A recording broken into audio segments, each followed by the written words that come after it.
बऱ्याच गोष्टी मी पहिल्यांदा अनुभवल्या लग्नानंतर. तर इकडे सकाळ सकाळ ना मी अंघोळ वगैरे केली आणि आज ना जी अंघोळ देवांश उठायच्या आधी झाली होती.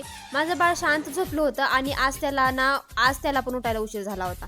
मग नंतर मी इकडं स्वयंपाक चहा पाणी वगैरे आवरून घेतलं आणि लगेचच स्वयंपाकाला लागले. कणिक मळून ठेवली होती आणि मला आज इकडे बनवायची होती शेवग्याची शेंग, जी की माझी खूप फेवरेट आहे. त्याच भाज्या मी या लग्नाच्या आधी तर खात पण नव्हते आणि मला बनवता पण येत नव्हत्या, पण नंतर लग्नानंतर बऱ्याच भाज्यांची मला सवय पण लागली आणि बनवण्यात आले ना ते खाण्यात पण येतात. म्हणून मी ना आता बऱ्याच भाज्या खाते पण आणि मला जेवणाची काही किटकिट पण नसते.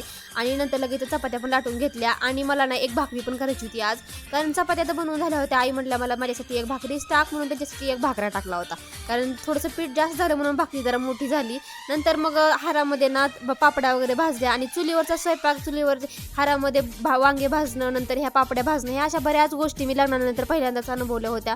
कारण लग्नाच्या आधी मी जास्त स्वयंपाकाकडे नव्हतेच, मी जॉब वगैरे करायचे, त्याच्यामुळे माझा दिवस सगळा जॉबमध्ये जायचा आणि आईचं सगळं मला हातात भेटायचं. नंतर म्हणजे सकाळची देवाण सुटल्यानंतर सगळे अंथरुण वगैरे काढायचे तसेच बाकी होते, रूमसुद्धा झाडायची बाकी राहिली होती. मग नंतर सगळं घर रूम वगैरे आवरून घेतली आणि पहिल्यांदा तर तोंडावर पाणी मारलं, कारण चुलीसमोर स्वयंपाक केलं ना सगळं गरम अंग पडतं, म्हणून पहिल्यांदा तोंडावर पाणी मारलं, फ्रेश झाले आणि नंतर देवाला घेऊन गेले होते मी बाहेर थोडंसं माझं आधारचं काम करण्यासाठी, कारण त्याच्या आदल्या दिवशी ना केलेलं काम माझं अधुरच राहिलं होतं. मग ते पूर्ण केलं. जाताना घराला लॉक लावून मी चावी प्रणवकडे दिली आणि तिथून प्रणव दुसरीकडे गेले. मग त्याच्यामुळे माझ्याकडे चावीच नव्हती घराची, म्हणून थोडा वेळ मामीच्या इथे जाऊन बसले. मग त्यांनी आल्यानंतर घरी आले, जेवण वगैरे केलं आणि खूप जास्त भूक लागली होती, कारण यायला उशीरच झाला होता तसा.